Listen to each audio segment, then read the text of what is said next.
tentu berbeda dengan sikap partainya umpamanya kan. Jadi betul-betul menempatkan diri sebagai pimpinan DPRD itu memang harus menjadi perekat bagi semua anggota Dewan yang lainnya. ya. Nah, berdasarkan amanah undang-undang Pak, salah satu fungsi utama partai politik adalah memberikan pendidikan politik kepada masyarakat. Pusat ya, pendidikan politik penting untuk melahirkan anggota DPRD yang berkualitas. Kalau DPR-nya berkualitas, saya kira pemerintah.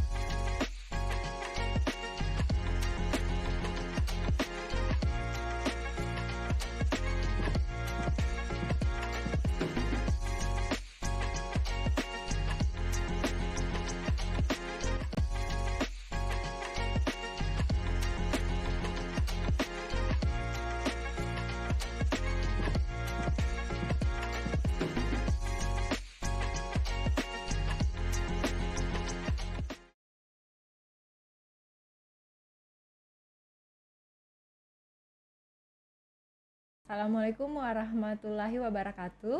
Halo teman pemilih, selamat datang kembali di podcast obrolan demokrasi Pod KPU Kota Parepare.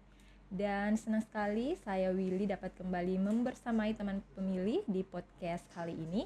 Dan di edisi kali ini perbincangan kita akan sangat menarik karena kita kedatangan narasumber yang sangat spesial, yaitu Ketua DPRD Kota Parepare, ada Bapak Insinyur Haji Kaharudin Qadir MSc. Ya. Selamat pagi Pak, apa kabar? Pagi, alhamdulillah kabar baik. Alhamdulillah.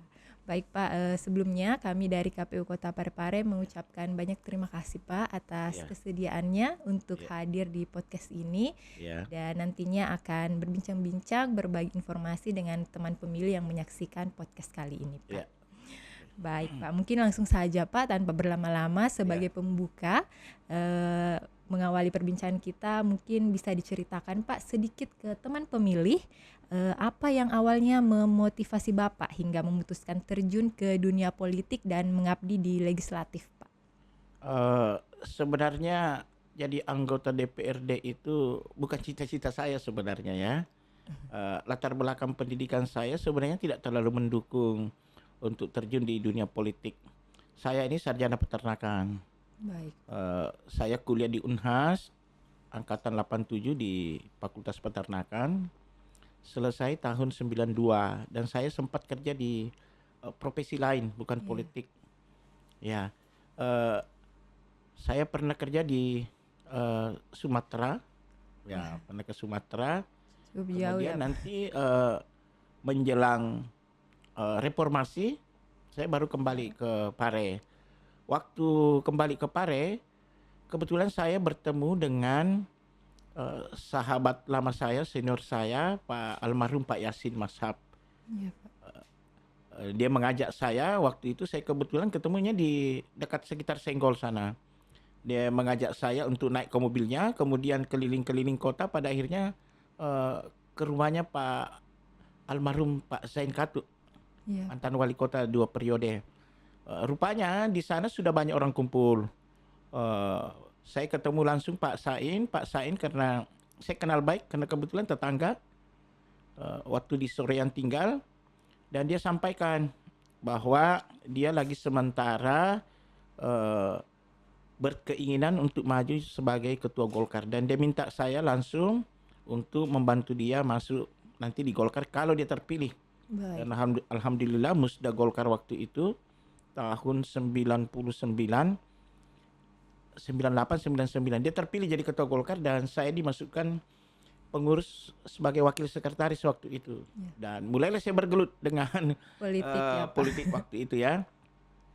Tidak lama pemilu 99 saya dimasukkan dalam daftar caleg. Tapi calegnya waktu itu sebenarnya nomor urut tidak jadi. Saya ditempatkan di, kalau saya tidak salah, nomor urut 8. Pak Sain sendiri nomor urut 1. 4 tahun kemudian beliau masuk menjadi calon wali kota. Iya. Waktu itu pemilihan wali kota masih dilakukan oleh DPRD yang memilih. Akhirnya beliau terpilih, kosonglah 1 kursi di Soreang waktu itu ya, karena kebetulan dia di dapil Soreang sama dengan dapil saya. kalau Pak Sain terpilih, maka kemungkinan yang akan ganti nomor 6 atau nomor 7. Tapi ya itulah mungkin garis tangan nomor 6 dan nomor 7 ini sudah meninggal ini. Meninggal sebelum pemilihan itu, sehingga saya yang di daulat disepakati untuk menggantikan. Jadi saya sebenarnya ini pengganti orang meninggal.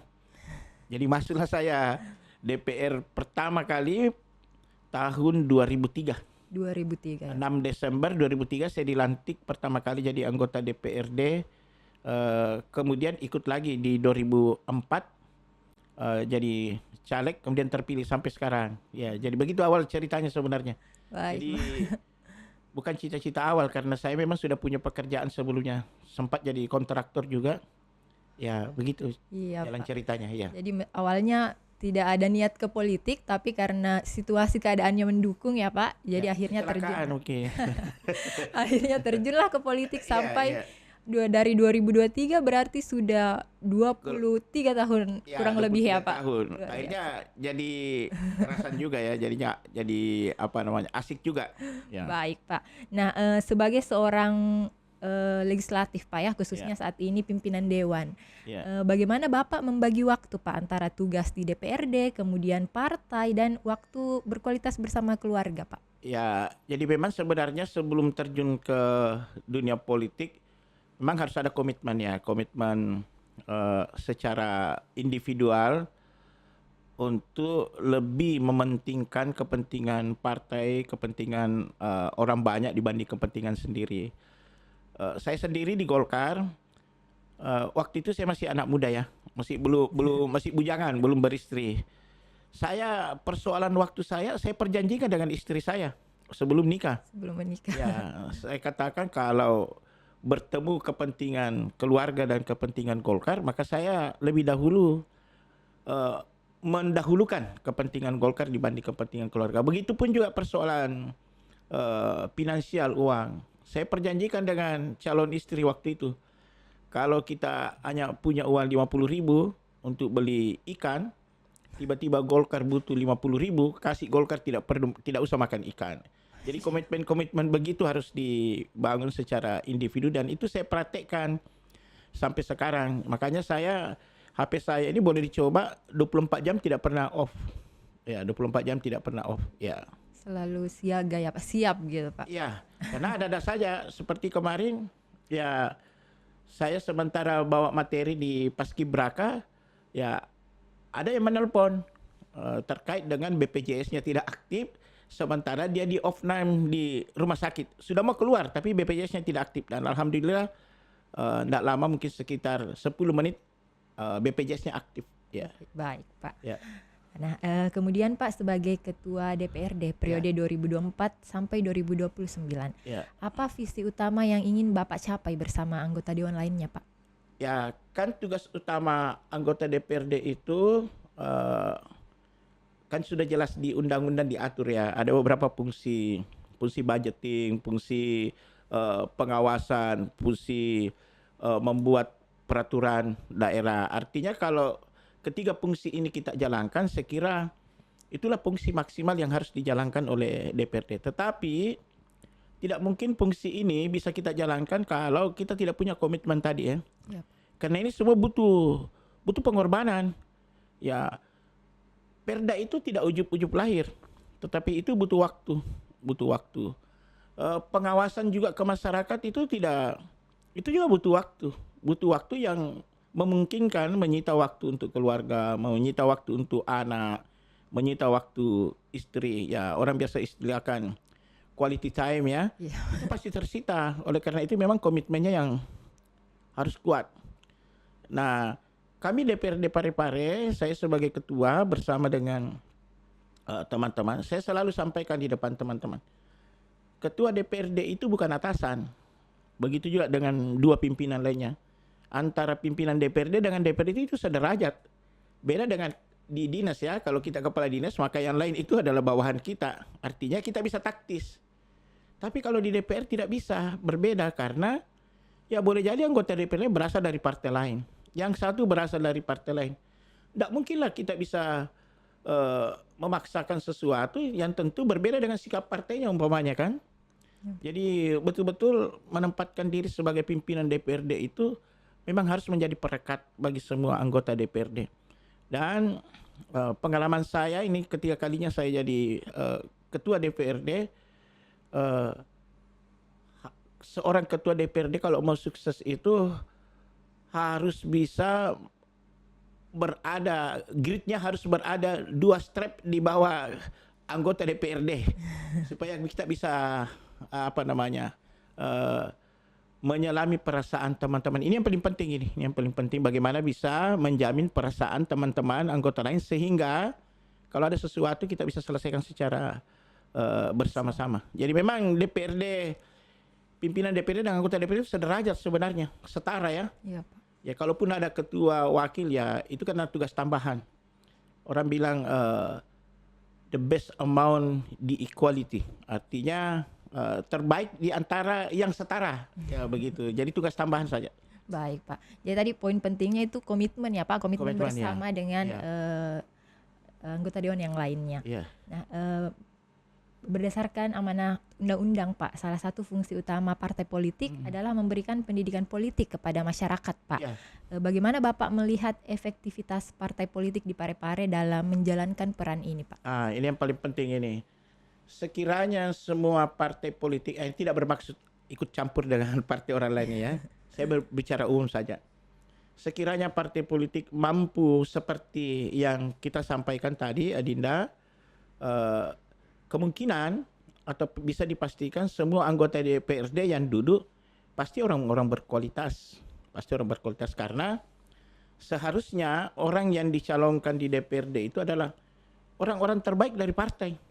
Sehingga kalau dia terpilih di DPRD, yang masuk ini orang-orang terbaik. Tapi kan lagi-lagi sistem pemilu kita yang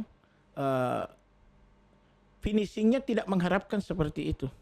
Ya, saya tidak menyalahkan undang-undang, tetapi sistem pemilu kita yang mensyaratkan suara terbanyak itu memaksa orang untuk berbuat sesuatu yang bisa mengalahkan internalnya saja dulu. Apalagi dengan orang lain. Jadi ini orang bertempur kalau di pileg, di samping berhadapan dengan internal partai kita dalam satu dapil, kita juga berhadapan dengan partai lain. Jadi memang sangat sulit. Nah sebenarnya masalah yang dihadapi orang di partai mungkin sama. Kalau saya pengalaman saya di Golkar, kadang ada orang di partai kita berkualitas, SDM-nya bagus, tapi finansialnya yang kurang. Ada orang yang finansialnya bagus, SDM-nya tidak cukup. Nah, dua hal yang kontroversi ini, nah yang paling bagus kan sebenarnya SDM-nya bagus, kemampuan finansialnya juga bagus, tapi jarang kumpul ini seperti ini. Nah, sementara tujuan partai itu harus menang. Kadang partai mengutamakan, ya enggak apa-apa lah setengah-setengah SDM-nya, yang penting bisa menang, bisa terpilih. Karena kita mau kursi kita banyak di DPR, kan begitu persoalannya. Iya, Pak. Ya. Jadi bisa dibilang mungkin Pak masih ada tantangan ya Pak ke depannya bagi partai politik dalam bagaimana pendidikan politik ini bisa lebih baik ke depannya Pak. Kalau saya semestinya undang-undangnya coba kita pikirkan baik-baik. Jangan sampai dengan sistem suara terbanyak, tetapi mungkin lebih bagus kalau pemilihan secara tertutup. Kalau secara tertutup artinya partai diberi kewenangan penuh untuk menyusun daftar calegnya mungkin sesuai dengan kriteria dari partainya. Contoh kalau dari Golkar dulu biasanya kita pasang di nomor urut 1, 2, 3. Itu kan semuanya nomor urut daftar prioritas sebenarnya dari partai ya. Sekiranya bukan suara terbanyak. Jadi nomor urut 1 pasti prioritas, 2 prioritas berikutnya, begitu. Tapi sekarang dengan suara terbanyak ya biar nomor buncit. Kalau dia mampu mengalahkan semua yang ke atas, dia yang terpilih.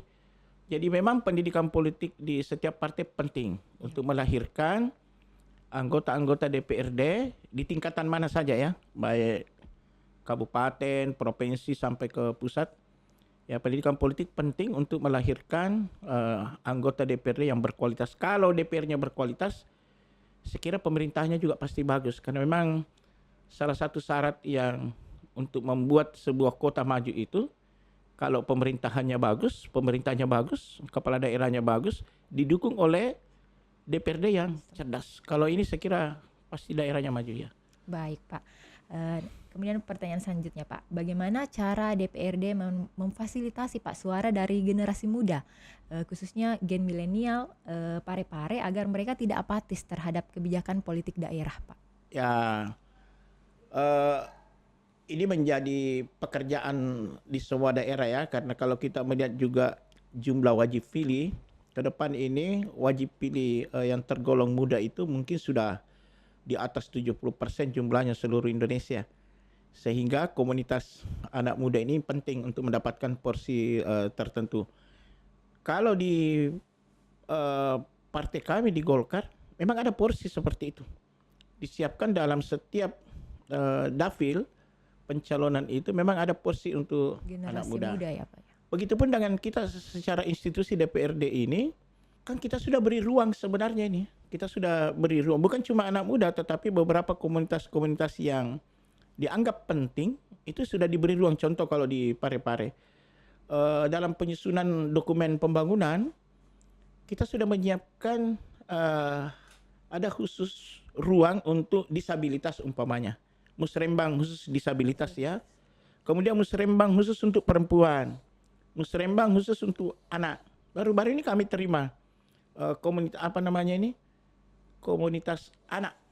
Ya, Perda kita kan juga sudah ada terkait dengan anak-anak. Ya, kita sudah lakukan studi banding di Bogor. Kalau di Bogor umpamanya setiap anak yang punya KIA, kartu identitas anak itu, kalau dia belanja perlengkapan sekolah, maka dia dapat diskon.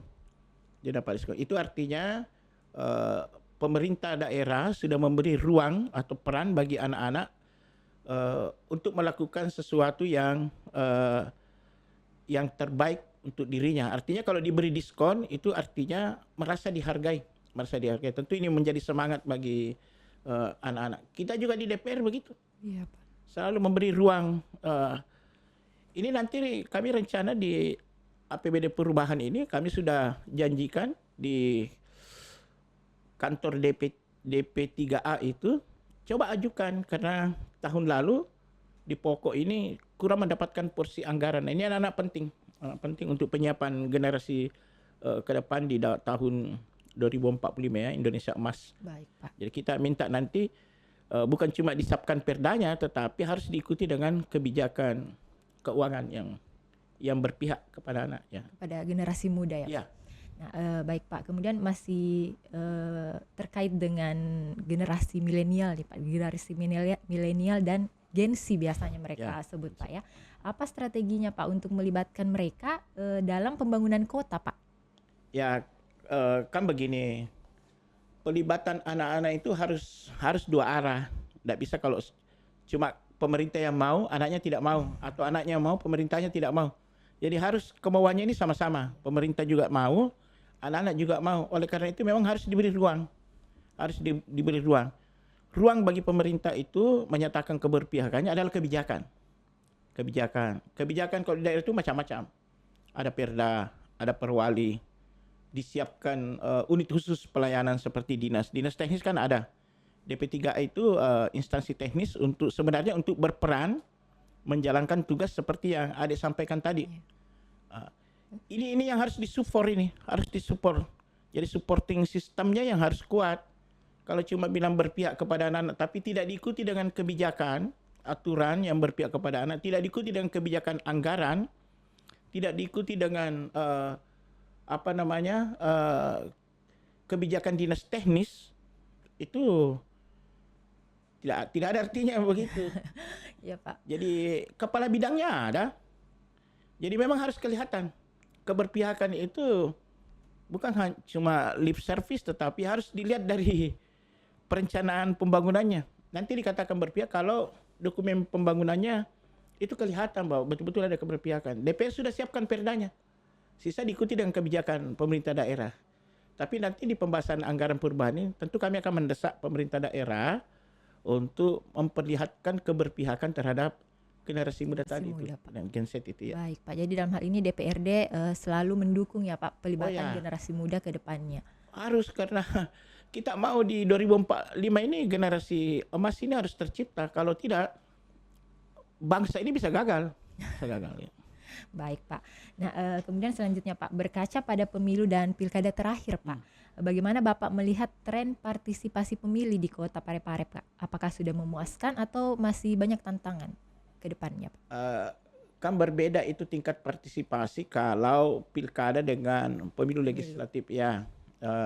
Biasanya pemilu legislatif itu lebih tinggi, biasa tingkat partisipasi masyarakat. Kenapa tinggi? Karena ya jumlah anggota DPR kan banyak, jadi mungkin lebih banyak yang mendorong orang pergi ke TPS dibanding kalau pilkada jumlah orang yang bertarung kan sedikit. Tetapi kalau di Parepare secara rata-rata saya kira partisipasi kita masih bagus dibanding daerah lain karena mungkin faktor geografis ya. Artinya TPS sangat mudah dijangkau oleh semua pemilih. Jadi saya setuju juga kebijakan KPU untuk umpamanya memperbanyak TPS, itu juga bagus. Jadi TPS di mana-mana disiapkan. Cuma memang kadang kendala ini waktu pilkada yang baru-baru tiba-tiba jumlah TPS berubah kan. Jadi orang kadang bingung di mana saya. Itu juga yang kadang menghambat. Jadi memang sosialisasi sebelum event-event politik itu penting dilakukan oleh KPU selaku penyelenggara. Jadi butuh waktu yang lama untuk sosialisasikan, apalagi kalau ada perubahan TPS. Kita biasa dengar keluhan orang. Tadinya dia memilih di TPS dekat dari rumahnya, tiba-tiba dia ditempatkan di TPS yang jauh dari rumahnya. Jadi memang ini juga menjadi faktor yang bisa mengurangi jumlah partisipasi orang. Ya, apalagi kalau di daerah yang geografisnya berjauhan. Kita Parepare saja masih bisa terhalang oleh itu. Saya kira begitu ya. Baik Pak. Jadi kalau di Parepare sudah cukup bagus ya Pak? Ya, cukup bagus. Artinya kesadaran politik juga daerah kota itu dengan kabupaten tentu berbeda ya. Iya, Pak. Kita kalau Parepare mungkin kalau disurvei tingkat melek politiknya itu mungkin lebih tinggi dibanding daerah lain. Ya. Karena ya tadi faktor geografis juga ya Pak yang cukup mendukung seperti itu Pak. Baik Pak, pertanyaan terakhir Pak. Apa pesan Bapak untuk seluruh masyarakat Parepare demi mewujudkan pemilu yang jujur, adil dan setara bagi semua Pak tanpa terkecuali? Ini pekerjaan kita semua ini untuk menciptakan pemilu yang betul-betul ideal, yang jujur, adil. Tentu bukan cuma pekerjaan orang partai, harus juga menjadi pekerjaan dari penyelenggara, pengawas, dan seluruh stakeholder. Tentu ini menjadi cita-cita kita semua. Tetapi itu tadi dari awal saya sampaikan bahwa untuk menciptakan pemilu jujur adil, itu pertama-tama yang kita harus rubah dulu aturannya, regulasinya. Nah, regulasinya yang memaksa kita untuk berbuat sesuatu yang di luar yang diinginkan. Itu tadi dengan sistem suara terbanyak. Ya, ada orang yang bilang begini, kalau sistem suara terbanyak terus dipertahankan, maka nanti di DPR itu dipenuhi oleh orang-orang kapitalis yang punya modal, orang yang beruang. Orang yang SDM-nya bagus, tidak punya uang, lama-kelamaan akan tersingkir. Nah, kalau pertarungannya sistem pertarungannya seperti ini, tentu ini yang mendorong pemilu jadi tidak adil. Karena kan kadang, apalagi kalau di Sulawesi Selatan, kadang pertarungan di pemilu itu orang sudah geser menjadi pertarungan harga diri. Wah, malu kalau tidak terpilih, apapun dia korbankan.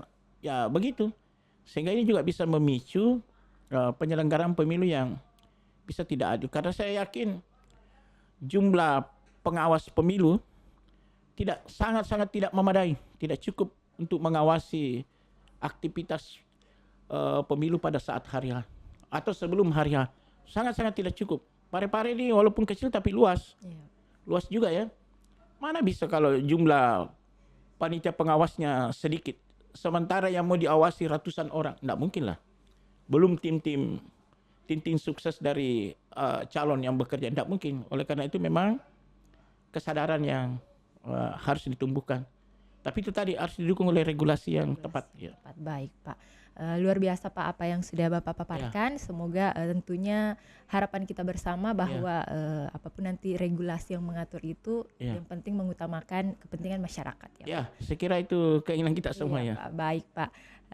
Mungkin cukup sekian Pak bincang-bincang kita kali ini Pak. Sekali lagi kami mengucapkan banyak terima kasih. Ya, makasih juga. Dan sukses dan sehat selalu untuk Bapak dalam mengemban amanah sebagai Ketua DPRD Kota Parepare. Amin. Terima kasih Pak sekali lagi. Makasih ya. Dan terima kasih juga untuk seluruh teman pemilih yang sudah menyaksikan podcast edisi ke-24 kali ini bersama Bapak Insinyur Haji Kaharudin Qadir MSI selaku Ketua DPRD Kota Parepare. Jangan lupa untuk terus menyaksikan episode selanjutnya. Terima kasih. Assalamualaikum warahmatullahi wabarakatuh.